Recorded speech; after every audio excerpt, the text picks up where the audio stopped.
Because a wise person once said, there's no such thing as bad weather, only bad clothing. So make sure that you're ready with your rain covers.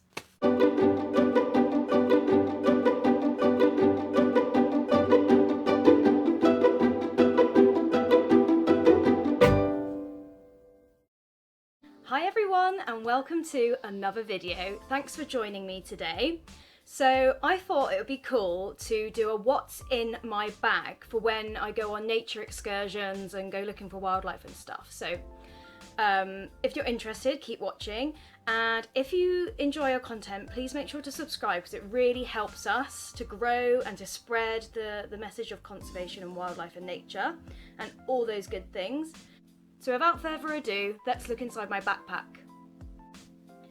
So first and foremost, let's talk about the backpack itself. So I have one of these. So this is an Osprey Daylight Plus.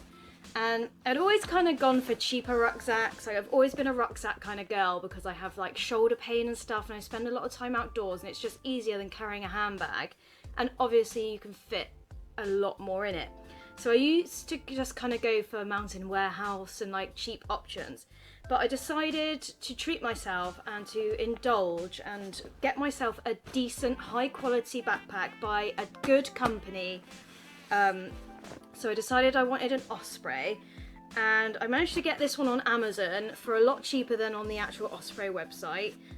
Anything that I mentioned today that I can find the link for, I will link below so you can have a look if you're interested in getting any of these things, because everything that I keep in my backpack on a regular basis and things that I take out on wildlife excursions, like they're things I genuinely use all the time and love and adore and wouldn't be without. So I got this.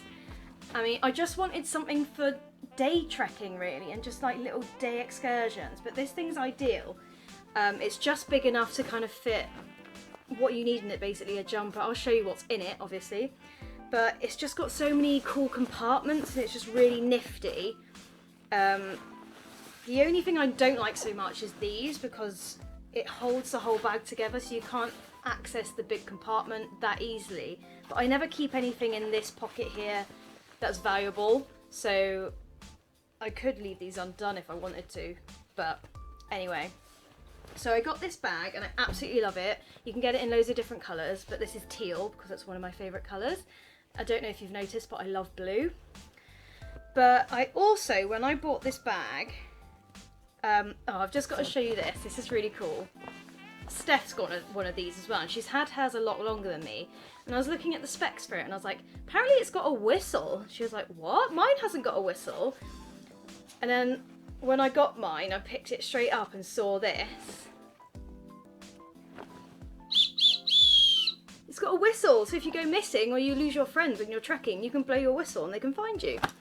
But also, it's got chest strap and hip strap, because like I just mentioned, I struggle with like neck and shoulder pain, so any weight I can distribute off my shoulders I'm really happy about. So that's why I love, one of the reasons I love this bag so much.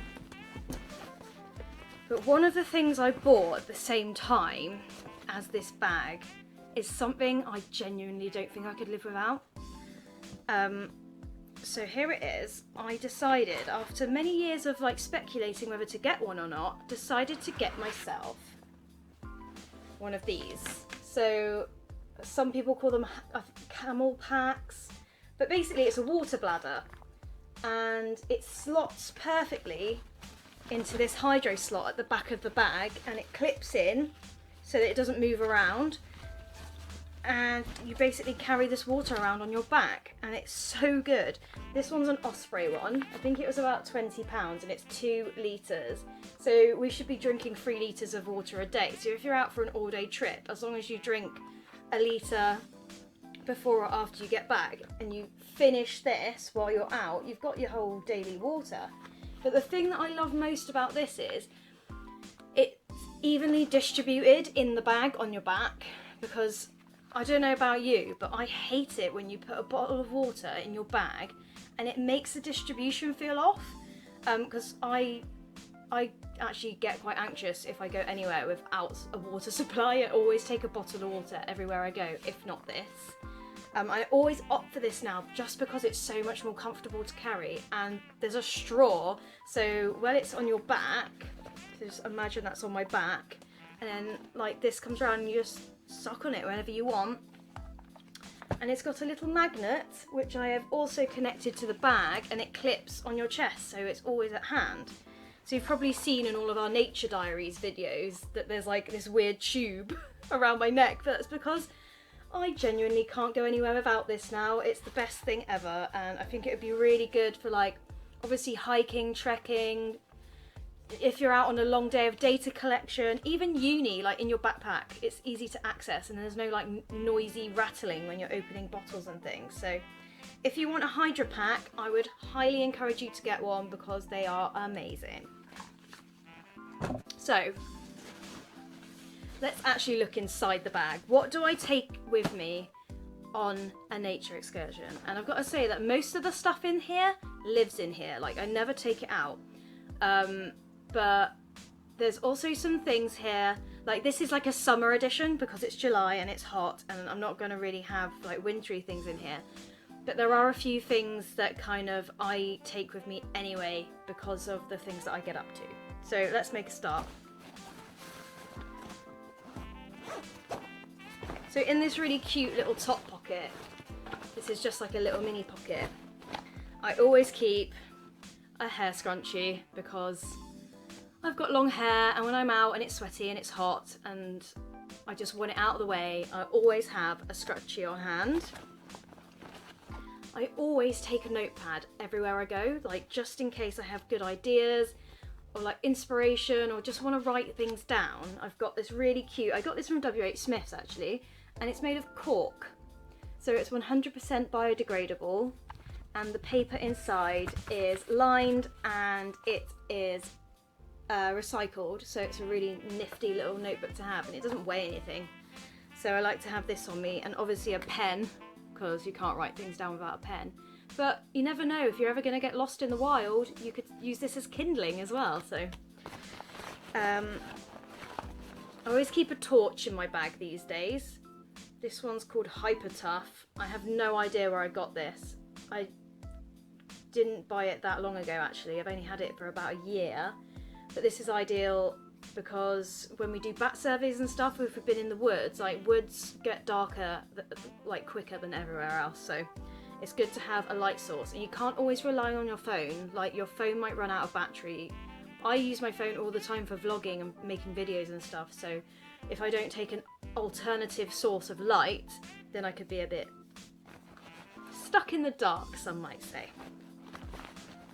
And these are kind of more girly things, but I always take a hair clip as a backup for the hair bungee. A mirror, I suppose you could, if again, like I just mentioned, if you get lost in the wild and you need to make fire, you've got your kindling in your notepad, and then you've got a mirror to reflect the light of the sun and start a fire. But don't be starting fires in woods, people. So yeah, that's that, but the mirror is more for cosmetic reasons than anything else. If I want to put sun cream on my face, that's always good to have. I always take antihistamines because I'm allergic to everything natural, which is really ironic, I think. And my friend Steph, who you've seen in many of these other videos, will agree with me that I cannot live, and neither can she, without a good quality lip balm. I'm going to put a bit of this on now. It tastes like mangoes. So that's everything that I keep in that part of my bag. And in the side pocket, because we're in the midst of a pandemic, I always carry some hand gel, but also if you're out on a long walk and like you need to, you know, Mother Nature calls and you need a wee, it's good to have some alcoholic hand gel. And also, it really, really hurts to do this, but there's been many occasions, especially when I've been travelling abroad and I've fallen over or something, or fallen off a motor, like I have fallen off a motorbike. That's a story for another day. But for example, when I was in Thailand, I went cycling with my ex-partner and I came off the bike and I grazed my knee quite badly. And there was a stream nearby, but you know, it's Thailand, you don't really know what's in the water. So we poured antiseptic hand sanitizer all over my knee just to clean it up. So it could be used for nips and scrapes if you're out and about as well. So good thing to have on you at all times. But don't abuse this stuff because, you know, we've got a microbiome and we need to look after it. It's summer. This is the summer edition of what's in my backpack for nature and adventure. So I'm fair, I'm British, I come from England, I need sun cream. I tan pretty well, like I'm quite a nice colour at the moment, but I don't want to get skin cancer. I don't think anyone does. So I like to put this on my face, and I'll put it on like the most exposed bits, like shoulders, arms and things. But generally I'm always on the move and usually within like woodland and stuff, so I don't worry too much about like direct sunlight all the time. But if it's a really hot day, I just think it's better to be safe than sorry, and I don't want to end up looking like a leatherback turtle in the next 10 years. But this it's by Holland & Barrett, and I only just bought this because I used to buy the sun cream by Green People, but I found it really waxy. It's like really hard to rub in, so I got a bit sick of that stuff, and it gone off because it'd been like a year since I used it. So I bought this, and it's by Holland & Barrett. It's 30 SPF, but it's 100% natural. It's made of minerals like zinc. It's got UVA and UVB protection. It's vegan, natural, cruelty free, and the best part is it's reef safe. I'm sure you already know the damage that we've done to the oceans, and like toxic chemicals are just a drop in the ocean of all the things we need to stop doing to stop destroying the oceans. But it doesn't matter where you get into the water in the world, the oceans are all connected. All our waterways are connected. So if you're wearing nasty chemical rich sun cream, that stuff's going to rub off you into the water and it's going to alter ecosystems. So it's really a good idea to go for something natural. And yeah, they do kind of leave a little bit of a white hue on you, but you know, sustainability and saving the planet isn't always sexy. This is something I can't live without, and everybody has them, but I love my sunnies. These are just from Amazon. They're like a cheap version of Ray-Bans, and I absolutely love them. You see me wearing them all the time, but they're polarized, so they're really good. Especially when you're out by the ocean, it's really reflective, so it's good to have polarized. Protect your eyeballs. You only have one body. You have one chance on this earth that we know of until we leave it, so we need to look after our body parts. Now into the main compartment where it's all going on.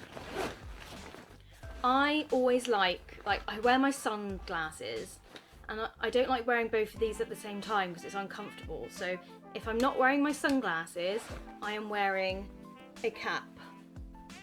So this is my North Face cap. I've got quite a few caps actually. I never used to wear hats and stuff, but then I started studying porpoises and standing on cliff edges in direct sunlight, and it's really bright, and when I'm studying porpoises, I don't know if you know, but it's very difficult to see them. They're very fast and sunglasses block my view basically, so I like to wear a cap when I'm up on Berry Head doing my data collection because it just shields my eyes, but I can still see what I'm doing. So definitely get yourself a cap. I will leave the description to this one in the box because it's nice and classic black and it's by a really good brand.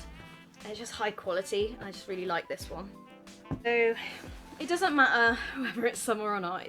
In the UK, it rains any time of year. It doesn't matter. It will rain. So I always take some waterproof trousers if I know I'm going to be out all day. If I'm just going on a short walk, I don't generally bother. But I feel like it's good to just keep these in my bag. But these are regatta. They're actually men's, but I'm quite curvy, so I need a bit of extra space. Because they've got no give in them, that they're plastic waterproof trousers, but just trousers in a sack, doesn't weigh much, shove them in your bag, because then if it rains you're prepared and your day isn't rained off and ruined. So it's always nice to have some rain covers. And also these are great if you do decide to do like a stakeout or something, because they keep the wind off, they keep you warm. And actually, I've actually been seen up on Berry Head when I've been doing my porpoise research, because it's an exposed headland, so it gets really windy up there. And even in July, I've been seen wearing these because they keep the wind off and they keep me warm, because it can get really cold up there. It doesn't matter kind of what time of year it is. So definitely always have some waterproof trousers in there. And to go with the waterproof trousers, I always carry a Mac in a Sack women's packet jacket, waterproof and breathable. This is Regatta Outdoors again. These are really affordable. You can get this on Amazon. But this little baby has been with me all over the world. I travelled for 6 months from Mexico down through Central America and then all around South America. And this thing, it came out really often because, believe it or not, South America can get pretty cold. And we're climbing volcanoes and trekking in jungles and it gets wet and damp. So I use this all the time and it's still going strong. I absolutely love this brand. And they're just really affordable and you can pretty much buy them anywhere. I see them in loads of different shops like Mountain Warehouse. I see them in Mole Valley sometimes, but I usually opt for Amazon because it's just delivered straight to your house and there's no issues there. But always have something, because a wise person once said, there's no such thing as bad weather, only bad clothing. So make sure that you're ready with your rain covers. Now, because I'm a conservationist and I'm a sustainable person and I try my best to be and I care about the environment, I always have a tote bag with me. This is from South Devon College when I was at the university centre there doing my foundation degree. But it's just a tote bag. Like, me and Stu always go out on nature excursions and then on the way back we're like, oh, should we pop into the shop and get so and so? So it's always good to have one of these handy because then you don't contribute to the plastic problem. You're not buying more unnecessary plastic bags. You've got your little tote bag, you're being a good little environmentalist. So make sure there's one of those in your bag as well.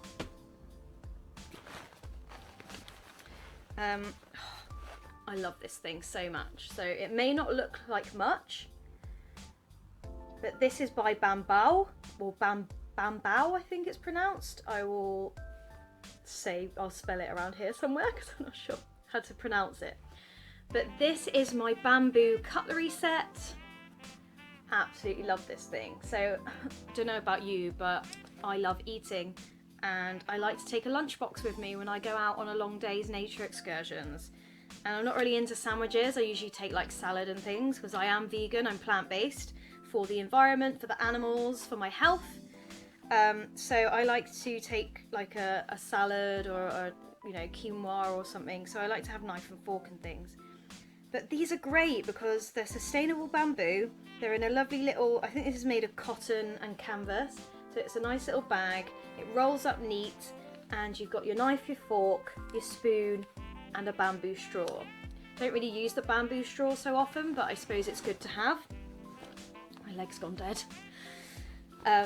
But I will link this below because I feel like everyone should just have one of these in their bag because it doesn't weigh anything, it doesn't take up any room, it's just there, and then you never have to engage in the horrible plastic cutlery game that goes on these days. I mean, whatever happened to like sporks and like having things for life? Like, I'm all about things that last, so absolutely love this. Now this is, as I mentioned before, there's a couple of things in here that I don't always have in here, but this is for when I do my porpoise research. So I'm going up to Berry Head, I'll be up there for at least an hour, sometimes up to 4 hours, collecting data on harbour porpoises, stood on a cliff edge. So I always take some gloves because I'm clutching onto a clipboard for hours on a cliff edge, exposed to the wind and rain, and it gets cold. Your fingers lose feeling, and I hate being cold. And these are nice thin ones that I keep in my bag in the summer, so I don't get, you know, they're not heavy or anything. And then in the winter I'll have a more substantial pair that actually keep me warm, but these just keep the wind off and keep my little fingers from going numb, and keep me up on the headland longer, because when you're uncomfortable out in the wild you just want to go home, don't you? You want to get warm and comfortable and dry. So if you've got all of these things with you, you'll never be uncomfortable when you're out doing wildlife stuff, because you'll be able to get dry with your raincoat and your rain trousers, you'll be able to keep the sun out of your eyes with your cap, and then you'll be able to keep your fingers warm if you need to with some gloves. And then in addition to that, I always carry this. I'm not a big fan of beanie hats and stuff. Like in the winter I'll wear them because like you need to, it's cold. But I really love this. I picked this up when I went to Norway this time last year. So last summer, July, I was very lucky to explore a bit of Norway. And I bought this headband. So it only covers like your ears and stuff. But I absolutely love this thing. Like, it makes all my hair stand up at the back, but I usually have my hair tied up. It just keeps my ears warm when I'm up on berry head and just keeps that a bit more of that head heat in. So I'd really recommend buying one of these bands. I really love it, and it's just plain. It's got the little Norwegian flag on it. So I just always be prepared. And then, so this is definitely something I don't always have on me, but this is my clipboard and my pen and my data sheets so that I can collect my porpoise behaviour data. And if you're interested in the cetology work that I do, the study of porpoises, whales, dolphins, then please check out Operation Cetacean on Facebook. And we've also got Operation Cetacean stuff on our website at conservationchat.uk.com. But I study harbour porpoises, and I'll link some videos either below or on cards around here that you can watch that kind of give you a bit more detail. If you want to see more Operation Cetacean style videos, please comment below and let us know. I'm definitely soon going to start like doing some data collection vlogs so that you guys can see what we get up to, because it's not just me, it's my partner Stu, and I've got 4 very loyal and really hard-working volunteers that help me out with the data collection. And we've also teamed up with the SEAL project, and once lockdown is over and we're able to mingle with others again when it's safe to do that, I will be joining the SEAL project on board their amazing boat, the Equinox, and we will be doing boat surveys. So that's really exciting stuff, so stay tuned for that. You wouldn't be a naturalist or a wildlife enthusiast if you didn't have Nox binoculars. Stu calls them bins, and he says to me like, pass the bins, babe, and I'm like, what the hell are bins apart from something to put your trash in? And I'm like, I think you should call them Nox because they're binoculars. So yeah, we always have a little bit of a bicker about that, but these are amazing. I got these for my birthday from Stu last year because I was like, I need a decent pair for when I'm doing my data collection, because they're good to make sure you're identifying animals correctly, and also I tally like marine vessels so that I can log, basically so I can work out if the marine vessels are impacting the porpoises in any way. So I need to log them, and I need to be sure of the type of boat that I'm cataloguing. So these are great. I think they're by Opticron, these are by, and these are such high quality. They weren't majorly expensive. I think they're about £100. I'll link them in the description box. But they're 10 by 42, and they are just ideal. They've just got the perfect view on them. And they're really clear, really crisp. I've had binoculars before, like borrowed them from the college or whatever, and they've just been really naff and blurry, and these are just really, really high quality. They're a little bit heavy, but they're compact. They're like a nice size, so they're just really lovely binoculars. This did have like an Opticron symbol on it, but obviously it's gone missing. And like you can move them, and these twist in and out. So they're just really, really good. And it just means that if you see some cool wildlife when you're out and about, like we're always seeing birds and like, what the hell is that?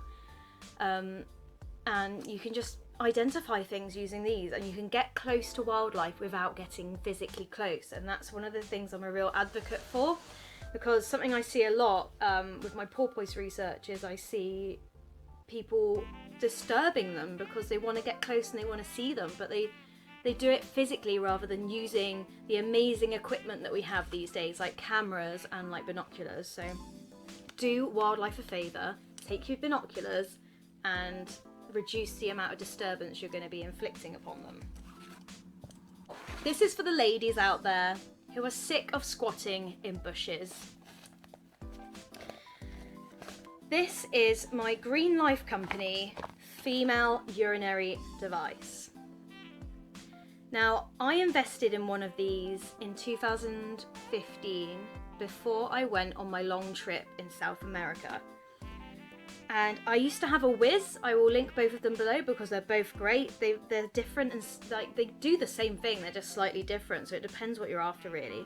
But basically, when you're out and you need a wee and you don't want to be pulling your trousers all the way down and squatting in a bush, you can use the female urinary device to direct your pee away from your feet, away from your legs. And it's just a lot more comfortable, a lot more quicker. And if men can do it, why can't we? So ladies, please, if you're sick of squatting in bushes, treat yourself to one of these. They're so cheap as well, and this is like silicone, so it's totally flexible. It folds away. It comes with a cute little bag, so it puts away in there, and that lives in the front pocket of my bag. And peeing will never be the same again. Now, if you're like me and you go out into nature and you can't help yourself, you want to take photos of everything, but mobile phones don't always cut it. You don't, like when you're looking at wildlife like birds or porpoises or, I don't know, you want to get close but you can't and you'll disturb it, it'll run away or fly away. You need a camera. And I don't actually carry this in my bag, but I always have it on me, if not my Canon. This is a Nikon P1000 and this thing's amazing. Like, it's compact, so this massive lens, it's part of the camera, you can't take it off. But this thing's got an insane zoom on it, so it can go all the way out like that, and it's got a 3000mm zoom on it, which is insane. So I could be out and about and I could even vlog with this. Like, I'd probably get a bit of a dead arm, but I could vlog with it.